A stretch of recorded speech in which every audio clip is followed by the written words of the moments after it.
Miss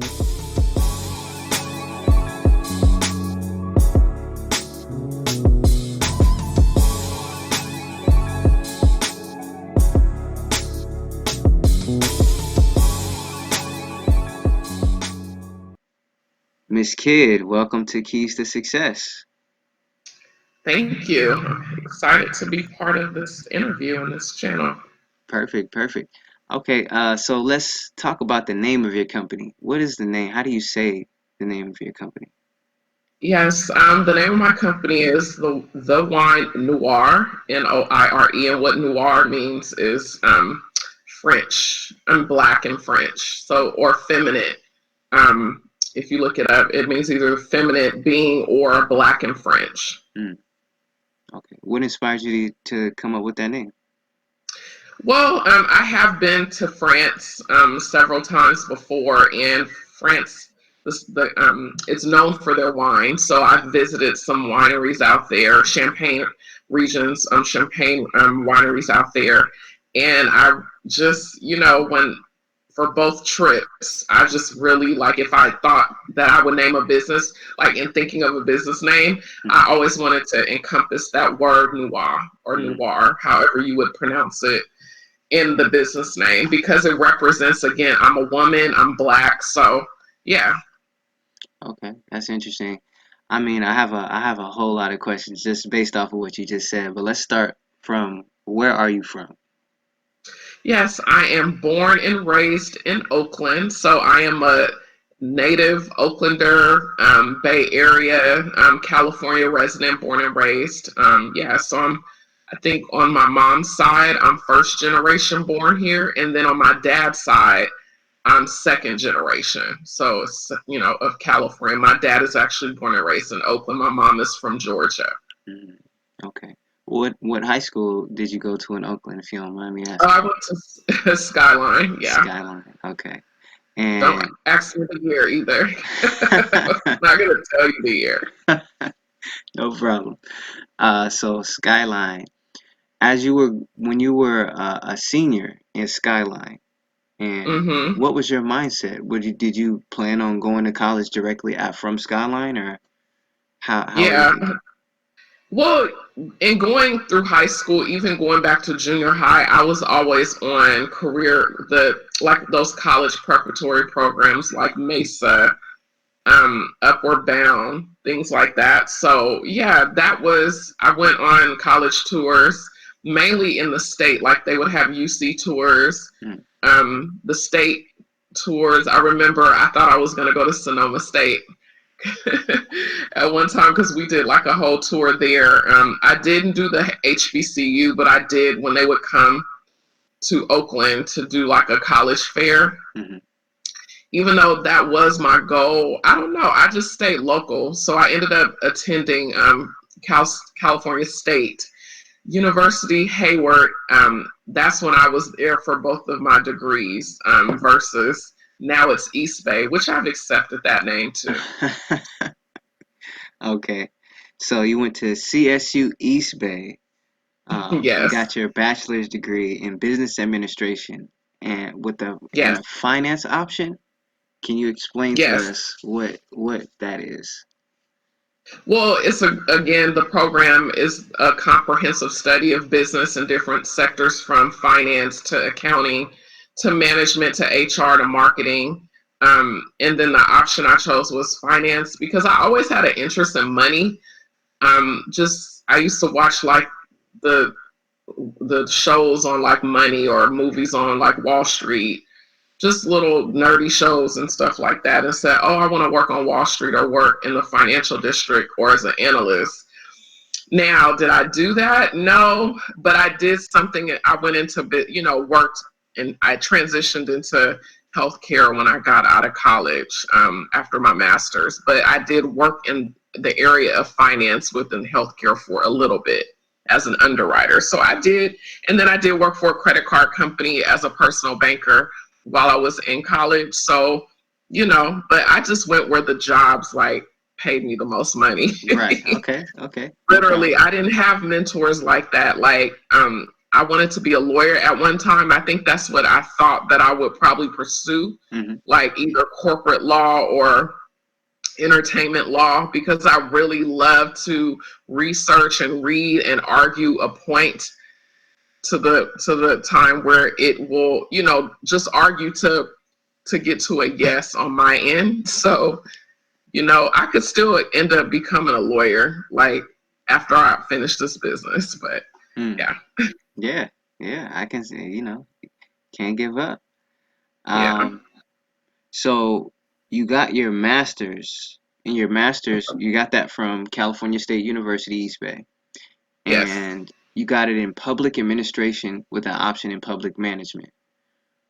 correct. So I transitioned I was interning in my graduate studies in government, because I had dabbled in government. Mm-hmm. And so after working in corporate, so I actually held full-time jobs when I was in college. I'm a major financial company, and then had internships. So I interned with Social Security Administration Mm-hmm. and throughout graduate school. And then from there, I just really enjoyed like management. So I was like in an internship with management, like to become a management analyst. So Mm-hmm. from there, I just said, okay, I don't want to get an MBA because I already have an undergraduate in business. Mm-hmm. Let me study something different. And so I was accepted into that program, and I completed it. And then I worked for the government for like 2 years. But after that, it was too slow. Mm-hmm. I just needed a change because I wasn't ready to like plant roots somewhere. Mm-hmm. So I moved over to Kaiser, and that's kind of like where I started my healthcare career after that. But I practiced a lot of like, I worked in management, project management, project analysis, healthcare technology, things of that nature. Okay. So you're in the healthcare field. hmm What inspired you to get into the wine business? So I will say, working in corporate America, I really it started like in my 30s. So like when I turned 30, I decided, like, instead of having the typical birthday parties at a venue, a nightclub venue, or just dinner, let's do something different. So in my 30s, about 10 years ago, and I'm giving my age, I decided to start having parties, like gatherings with my friends. So I had back-to-back years have birthday parties at wine vineyards, Mm. and then me and my friends started going to wine vineyards. So from there, we I just started having an interest in wine. Mm. So from there, after just like spending the summers in the wine country, either it be Napa or Sonoma, Mm-hmm. which I live nearby. So there's other regions here, other districts, Mm-hmm. but those are my two favorite. So from there, I just, after a couple of years after that, I attended a friend of mine told me about the African American Vintners Association, which is an organization of Black winemakers that Mm-hmm. actually produce wine. They either own vineyards or they're in the industry like myself. So I went to one of their symposiums. Mm-hmm. And then a few years after that, I became an ambassador for a wine company part-time, just to sell wine, doing in-home tastings. Mm-hmm. After doing that for almost 2 years, then I launched. What I noticed is that I always wanted to just promote brands that look like me, by women, and women of color primarily, and other people of color winemakers, and just really push that brand forward and control the distribution. There was no distribution, there was no wholesaling component, there was no importing and exporting. There are companies that do that, but they were not focusing on smaller producers, women of color, other people of color, winemakers. And I just thought, hey, why not take that up? So I decided, while I was still selling wine, I partnered with another African American owned import company called Heritage Link Brands. And then from there, they're based out of LA, and they were a smaller brand. And so I worked with them. While I was working with them as a wine broker, I then became licensed at the federal level as a wine and beer importer exporter through TTB, alcohol, tobacco, and trade. And then I became licensed at the state level through without wine and beer for importing, exporting, wholesale, and distribution. So at the federal and the state level, so I'm able to do transactional work. So that's kind of like the journey, and that's where I am now. I've been in business since September 2017, so it's been it'll be almost 2.5 years. Wow. Wow. Congratulations. So, what is your outlook on the trend, like the trends of the wine business, I would say? So the outlook on the trend of the wine industry from a consumer standpoint, and especially I look at it like, what is the customer look like? You know, the world is multicultural. Mm-hmm. And so for me, what I see is that from an ownership side, from a person that produces wine to what my company does is we support. And once the winemaker makes the wine, we say from bottle to market. So let the winemaker produce the wine, pull the grapes, and bottle the wine, go through the winemaking process. And then for us, we take that and brand it and market it. We wholesale it. So what it looks like on the ownership side is that you're going to see more women of color, and other people of color, including men, getting into the industry that are underrepresented and being owners of their liquor. So if it's wine, champagne, beer, if it's spirits, we're going to control more of the production side, owning vineyards, owning, being brokers. And then from what I do on the wholesale distribution and the importing, exporting, and branding and marketing, we're going to own that supply chain as well. So that is becoming more prevalent. And you're going to see also the consumer being a multicultural consumer, multi-generational, becoming the dominant purchasing power. So how to meet those needs is that you need individuals like me, women of color, Gen Xers, millennials, diversity to represent these brands either in a middle, depending on if it's higher end labels or entry level brands or middle range price, you need a face to cater to those audiences. And I think that is what companies like mine will do. And I partner with other bigger companies to kind of get that message as a diversity and inclusion liaison. That's what my company is, representing hospitality in the diversity and inclusion. So it looks very, it's going to be a progressive growth, I feel, in the next 10 years from now to 2030, especially in California, I see. Wow. That's very interesting, because you really don't see a lot of black winemakers or black spirit makers. Yeah. That's another question I have. Yeah. They're available. They're available, but it's the marketing and the branding that we're using social media. So instead of us being advertised on radio and on television, the dominant marketing tool is social media: Instagram, Facebook, Snapchat, Twitter, LinkedIn, anything with a social media channel is what we're going to be using. Live video, YouTube, Instagram Live, Facebook TV. So all of those tools is where you'll find. So if you're on Instagram and you look at a hashtag like Black Winemakers, you're going to see that's the marketing right there. So we just have to get that out there, and just, as those channels become more progressive in marketing and brand as the preferred choice for finding brands. So since you've been working in the wine industry, what has changed? Has there been any major changes, or? So when you mean major changes, what do you mean by the change? Since you've been there, has anything gotten harder? Has anything gotten easier? Is there any major law changes that would affect the wine industry?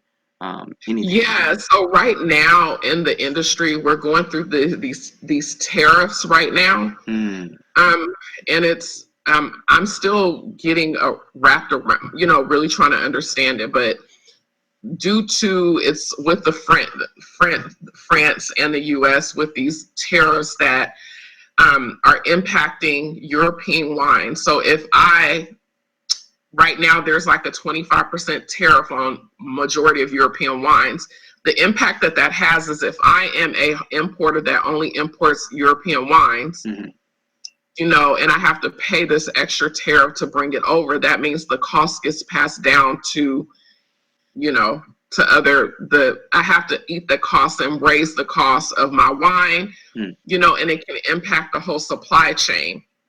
So, also recently the tariffs were going to be raised to 100%. Wow. So that is basically, that was basically going to be a big issue. Like recently, we could have had 100% tariffs attached to wine in all European wines and certain other regions.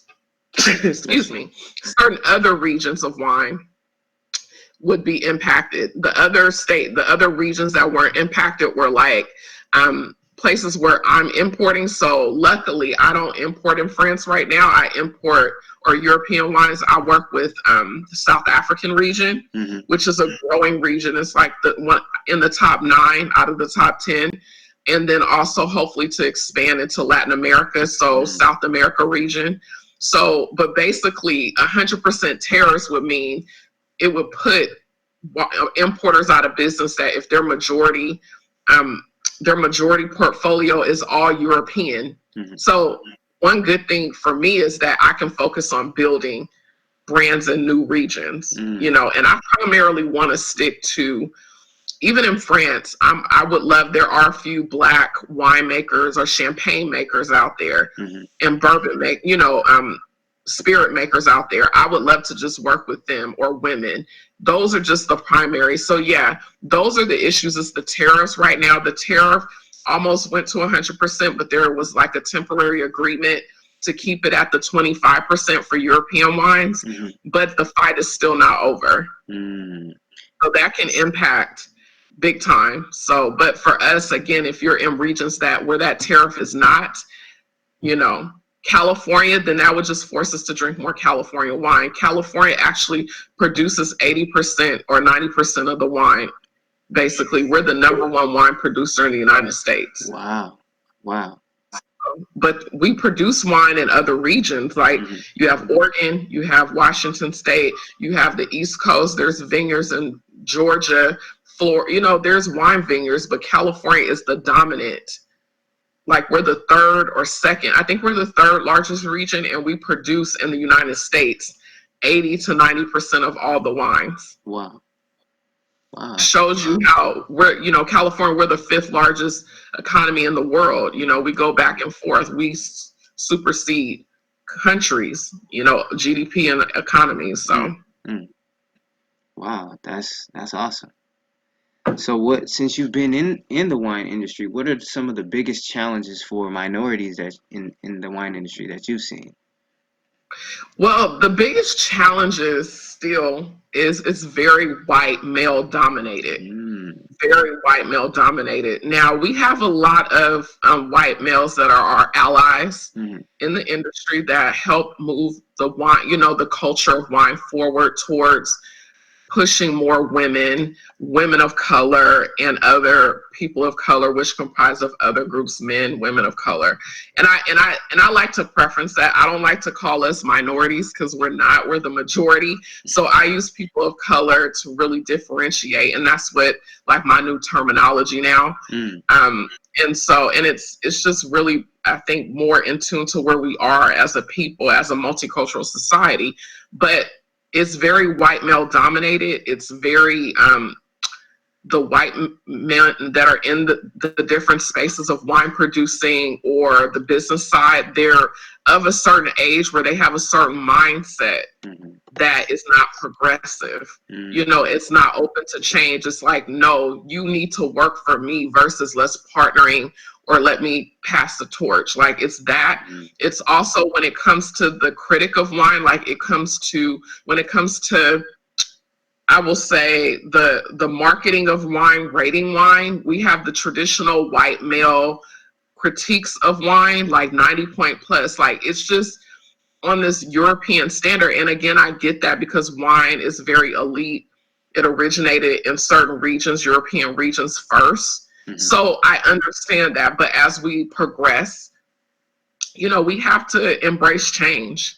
Right. So my whole thing is that is some of the barriers. It's just being a woman in the industry, Mm-hmm. woman of color has an extra layer of barriers because you get people that are shocked to see you in the industry, and it's not a shock of, oh, but it's more like, what are you doing here? So you get both ends. Mm-hmm. But for me, how I navigate through that is that I tend to promote our brands like I'm representing. So if anyone of a different hue is wanting to support, I want to show them that Black winemakers, that Latin winemakers, that women of color winemakers, that multicultural wine producers sell equally or better wine than the traditional wine producer, and then that we also do business equally or better. So it's smart to partner. It's smart. So our wines are for everyone, everyone, including the white audience, the Caucasian drinking audience. So just to give them exposure to supporting brands of color as well. So like I said, we have a lot of great allies of our Caucasian male and female counterparts, but also just really trying to get equal footing. We just want equality and the same, rights in this industry as everyone else. And I think we're making some slow changes. We have organizations like the African American Vintners Association. We have the Beverage Trade Network. We have Women on the Vine and Spirits, which is a women-led organization. We have, there's some other organizations that are promoting diversity. And then finally, I align myself with other organizations in the food industry because I'm part of a bigger collective of the hospitality industry, which are my Black chefs, which are the spirits producers, which are hotel and owners operators, that own in hotels, restaurant owners, wine shop owners, so we're in a whole collective, multicultural Black women, everything. So. Wow, that's very interesting. Very interesting. So I seen that the Wine Noire is a boutique import and export distributor specializing in New World wine as well as selections from France. When you say New World wine, what does that mean? So what New World wine means is that it's a new region, like it's a younger region, right? So you have older world regions like from France, and then you have, which are more established, they're older producers of wine, like older regions. And then you have the newer world regions like South Africa, Chilean. And again, this is all by design. Like it's kind of like to become a master sommelier, you go through this really rigorous process. And what that means is that when you go to a fine dining restaurant and you're being seated, and then you have your server, your waiter or your server that serves you, then you'll see the sommelier come over to, offer you a selection of wines. So that person goes through a rigorous process. It's similar to getting like a law degree or a CPA. It's very rigorous, where you have to know every wine region in the country, in the whole, there's lots and lots of regions. So the older world regions are where the wines were produced the most, I would say, or just older, so France is mainly because in a lot of the European regions are the older world. The newer world is like South Africa. You have,